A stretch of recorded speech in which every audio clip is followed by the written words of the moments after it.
पाकपतन शरीफ से ज़ीशान मकसूद की खबर शामिल करते हैं, जहां नवाही गांव अड्डा काहन सिंह में यूटिलिटी स्टोर के खिलाफ अहले इलाका सरापा एहतजाज।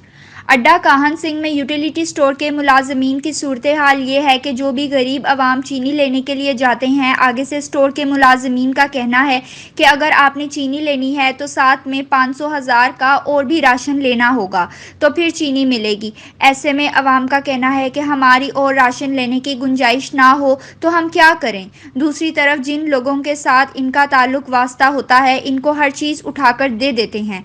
अवाम का मजीद कहना है कि हुकूमत की जानिब से रमज़ान रिलीफ पैकेज से गरीब अवाम मुकम्मल तौर पर गैर मुस्तफ़ीद है। अहले इलाका का कहना है कि वज़ीर आला पंजाब सरदार उस्मान बज़दार और वज़ीर आज़म पाकिस्तान इमरान खान इस मामले का फौरी नोटिस लें और अवाम की मुश्किलात का अज़ाला करें।